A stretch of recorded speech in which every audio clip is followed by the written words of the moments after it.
가성비 갑으로 대표되는 K방산, 그 중에서도 비수비의 활궁자를 쓰는 비공, 영어 명칭은 비수를 의미하는 포니어드라고도 불리우며 혹은 Low Cost Guided Imaging Rocket의 머리 글자를 따서 로거라고 하기도 합니다. 또 잘 사용하지는 않지만 메두사라는 프로젝트명으로도 알려져 있습니다. 이런 의미의 비공이 우리나라 국산 방산무기 중 완제품으로는 최초로 미국 수출길에 오르는 날이 눈앞으로 다가왔다고 많은 언론들에서 최근 일제히 보도하고 있는데요. 그동안 한국 방산업계는 천조국이라 불리우는 미국을 상대로 일부 부품만 수출했을 뿐 완제품은 판매하지 못하고 있었던 것이 사실입니다. 이번에 LIG 넥스원의 지대함 유도미사일인 비공이 완제품 수출의 쾌거를 이룰지 귀추가 주목되고 있습니다. 안녕하세요. 색다른 시각으로 전 세계의 이슈를 다루는 색다른 튜브입니다. 우리나라의 비공이 세계 최대 국제해군 훈련인 환태평양훈련 임팩에서 진행되는 시험 발사에 통과하면 연내 수출 계약이 확정된다는 것으로 알려졌습니다. 임팩은 전 세계 각국의 해군이 참가하는 경년 단위의 세계 최대 국제해군 훈련으로 미국 하와이에서 6월 말부터 약 한 달간 열립니다. 구본상 LIG 그룹 회장도 임팩 개최 일정에 맞춰 방미길에 오른다고 합니다. 이는 K방산 최초의 완제품 미국 수출이라는 새 역사를 진두지휘하기 위한 것으로 추측되며 구 회장의 방미를 기점으로 수출 규모와 시기 등 세부 내용이 확정될 전망입니다. LIG 넥스원 고위 관계자는 비공에 대한 미 국방부의 마지막 무기 성능 평가인 FCT가 이번 7월 중에 림팩에서 예정되어 있다고 전했습니다. FCT는 미국에서 생산되지 않는 동맹국의 우수 장비와 기술을 시험 평가하는 미 국방부 프로그램을 말하는데요. 비공이 우리나라 유도무기 사상 최초로 해당 테스트를 통과하며 압도적인 성능을 과시했습니다. 미 국방부 성능평가는 총 8회 중 후반부 4회를 미 현지에서 진행하는데요. 이미 2번은 성공했고 6월로 예정되었던 세 번째 시험은 기상 악화로 인해 시뮬레이션 방식으로 대체되었다고 설명했습니다. 그는 이어 비공이 림팩에서 시험 발사에 성공하면 올해 안에 미 수출 계약이 확정될 것이라고도 전했습니다. 비공은 육해공 어디에서도 발사할 수 있는 유도미사일 체계로 가격은 경쟁 제품의 3분의 1밖에 안 될 정도로 저렴하지만 명중률은 100%에 가까워 그야말로 가격 대비 성능은 최고라 할 수 있겠는데요. 한 번의 발사로 5개에 달하는 표적에 대해서 신속하게 다목표 동시 교전을 할 수가 있습니다. 최대 5개 표적을 1회 발사하여 여러 목표물에 동시 명중이 가능하다고 합니다. 지대함 유도미사일은 지상에서 해상의 함정에 타격을 가하는 유도미사일을 뜻하는데요. 비공은 지상에서 해상에서 공중에서도 발사가 가능한 다재다능한 미사일입니다. 차거리는 최대 8km로 우리 군 운용평가에서 차거리 내에서는 거의 100%에 달하는 높은 명중률을 기록했다고 합니다. 심지어 최대 사거리에서 고속으로 움직이는 표적도 전부 명중시켜 우리 군의 운용 적합 판정을 받았다고 전해졌습니다. 이런 비공은 이미 사우디아라비아와 아랍에미리트 등 중동 국가에서는 대거 사들여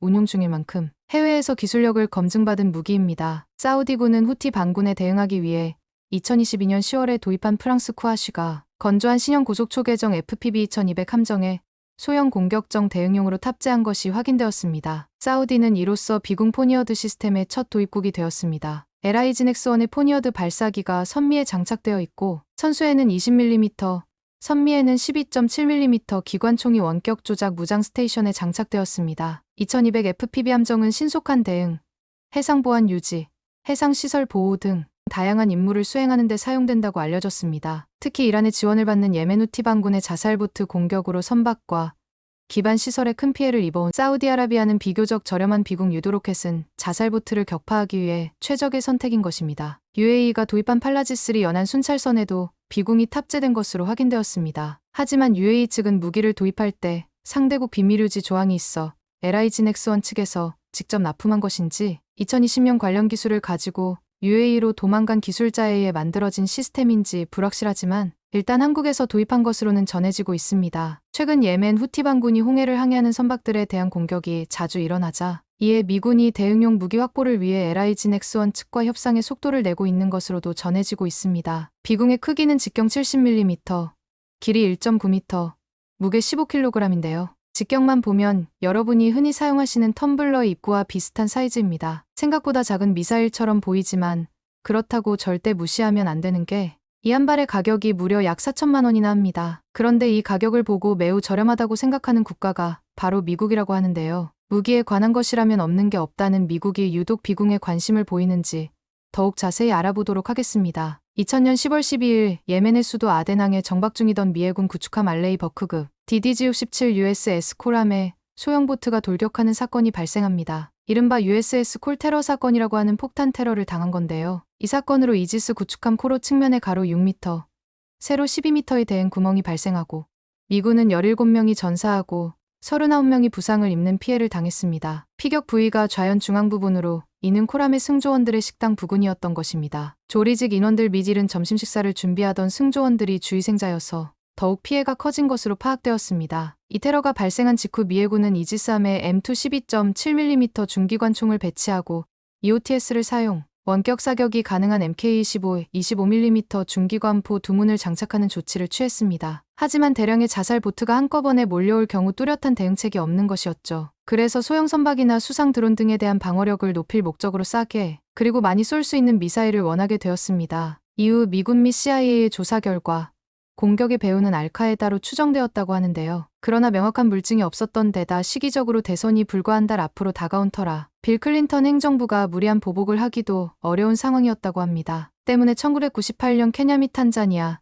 미국 대사관 동시자살 폭탄 테러 때와 달리 미국은 아무런 보복 공격을 가하지 않았고, 그리고 1년 뒤 알카에다는 9월에 미국 뉴욕에서 무시무시한 테러를 감행하고야 말았습니다. 역사에는 만약이라는 가설은 없다고들 하지만 만약 우리나라가 비공을 조금만 더 빨리 개발할 수 있었다면 아마도 세계의 역사가 바뀌지 않았을까 하는 조금은 억지스러운 상상을 해보았습니다. 그동안 이런 소규모 특수전에 관심 없던 미해군이 고심을 하기 시작하던 때가 아닌가 생각되어집니다. 이런 소형 보트 돌격에 대응할 수단이 마땅치 않았던 것입니다. 대형 공대지 대한미사일인 하푼도 있었지만 이는 매우 고가의 무기로 가성비가 좋지 않았던 문제점이 있었습니다. 모기 하나 잡는데 화염 방사기를 사용하는 모양이었던 것이죠. 그래서 미해군은 기존에 쓰던 직경 70mm 로켓에 추적 장치를 부착한 새로운 유도 로켓을 개발하기로 결정을 내렸습니다. 하지만 미해군이 독자적으로 개발하려고 하니 문제가 바로 돈이었던 것입니다. 2008년에 발생한 세계금융위기 이후 미국은 재정 적자가 심해졌고 2011년 8월 미의회는 예산관리법을 의결하였습니다. 연간 1,100억 달러, 약 110조 원을 자동 삭감하기로 결정하게 된 것이죠.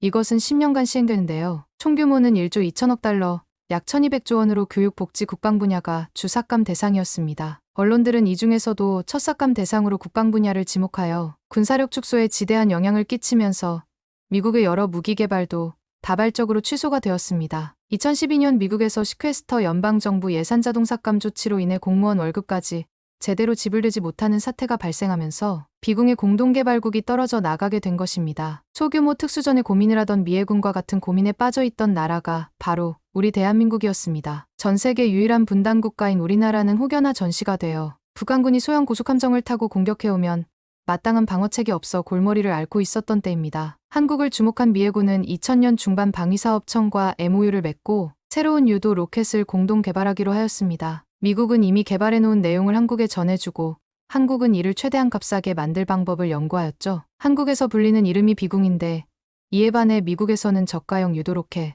Low Guided Imaging Rocket 로고로 부르는 것만 봐도 얼마나 가성비를 따졌는지 이해가 되는 부분입니다. 미해군 로거 사업의 고민과 연구 방향성을 우리 국방과학연구소에 의해 포착이 되었고 한미안보회의에서 국방과학연구소가 연구 중인 70mm 유도 로켓에 대한 개념을 미해군에 소개하여 로거 사업은 원활하게 진행되는 듯 보였지만 2012년 미국이 이 사업의 예산 부족의 이유로 중도 하차를 결정해버리게 되었습니다. 그러면서 미국은 기존의 BAE 시스템스의 APKWS 미사일을 쓰기로 결정하면서 로거의 합동 개발은 불투명해지고 마는데요. 하지만 이후 우리나라는 이 사업의 중요성을 인지하고 독자적으로 개발을 이어나가게 되었습니다. 국방과학연구소의 총괄 아래 적외선 영상 스커브 및 유도부는 넥스원 퓨처, 현재 LIG 넥스원이 로켓 기체 구조는 두원중공업, 신관과 로켓은 하나가 각각 분담하고 사업을 진행하여 결국 2015년 4월 비공의 운용 평가 시험이 마침내 성공적으로 마무리되고 그해 2015년 공개 시범 사격이 성공적으로 이루어졌으며 이후 두 차례의 추가 시험에서 모두 무인표적 격파에 성공하며 서해오도 지역에 실전 배치되었습니다. 결국 미국에서 출발했던 로거 사업이 우리나라에서 비궁이라는 이름으로 2017년부터 양산에 들어가게 되었습니다. 비궁은 미국에게 아주 매력적인 무기입니다. 앞서 미국이 비궁의 가격을 매우 저렴하게 생각한 데는 그럴 만한 이유가 있는데요. 미국의 주력으로 사용하는 유도 로켓은 록히드 마틴사의 지옥불 헬파이어입니다. 헬파이어의 대당 가격은 약 1억 2천만 원으로 비궁 가격인 약 4천만 원보다 3배가량이나 비싼 것입니다. 결국 미 국방부가 록히드 마틴 등 자국 기업을 두고 한국 방산기업에 눈을 돌린 것은 우크라이나 지원 등으로 빠르게 소진되는 국방 자원을 가성비 좋은 한국산 무기로 채울 수 있다는 기대감 때문인 것인데요. 비공의 경우는 가격이 싸다고 해서 위력이 떨어지는 것이 아닌 이유도 있죠. 현대전에서는 가성비 좋은 무기 체계를 이용해 고부가 가치 표적을 파괴하는 사례가 적지 않은데요. 우크라이나 전쟁에서만 봐도 저렴한 드론이 적 레이더의 탐지를 피해서 값비싼 장갑차를 파괴하는 일이 비일비재하게 일어나고 있는 것처럼 저렴하다는 장점으로 해상으로의 기습 상륙을 시도하는 적의 소형 고속정을 파괴하는 2.75인치 유도로켓 비궁이 지금 현재 주목을 받고 있는 가장 큰 이유입니다. 원래 비궁은 70mm 로켓 즉 2.75인치 로켓을 유도로켓으로 개조한 무기로 어떻게 보면 미사일이지만 원래 미사일로 개발되지 않았던 무 유도로켓탄을 유도화했다는 사실을 강조하기 위해서 유도 로켓이라고 부르고 있습니다.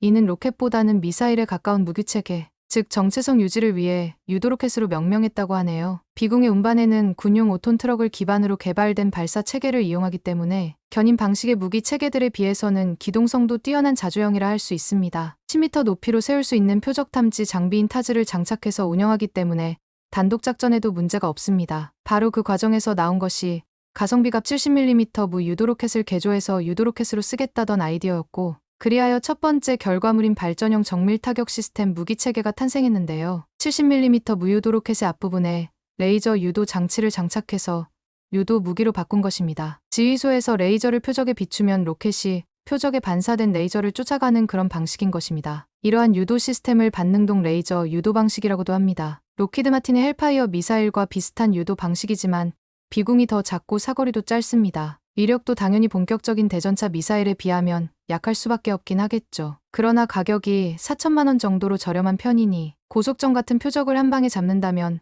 굉장히 효율적인 거라고 할 수 있겠습니다. 하지만 레이저 유도 방식은 한 번에 하나씩의 표적만 상대할 수 있는 데다가 맞을 때까지 레이저를 표적에 계속 비춰주고 있어야 하며 안개가 없거나 적은 날씨에만 사용이 가능하는 등 사용 방식에 제약이 많은 편입니다. 결국 이러한 레이저 유도 방식의 단점을 커버하기 위해 레이저 유도 방식 대신 열영상 탐색기를 이용하는 방식인 로거 플랫폼 개발에 나서게 되었습니다. 로거는 간단히 설명하면 미니어처 제블린 혹은 미니어처 형궁이라고 할 수 있습니다. 로거의 발사 원리로는 열상 탐색기로 목표물을 추적하고 먼저 열상 탐색기를 이용해서 목표물을 발견하면 그 영상은 로켓에 입력하고 그럼 로켓은 관성 유도로 목표물 근처까지 날아가다가 미리 입력된 영상과 로켓 자체의 탐색기가 찍은 영상을 대조해서 앞에 있는 표적을 확인한 후 목표물을 격추시키는 방식입니다. 따라서 일단 목표물을 향해 발사하고 나면 그냥 도망가도 되는 발사 후 망각 방식이라고 하는데요. 또 짧은 시간에 여러 개의 목표를 공격하는 것도 가능합니다. 발사 후 망각 무기인 제블린이나 형궁에 비교하면 아주 저렴한 편인 발당 4천만 원 정도입니다. 특히 비궁은 해병대가 연구 개발에 참여하고 독자적으로 운영하는 최초의 무기 체계라는 점에서도 의미가 있는데요.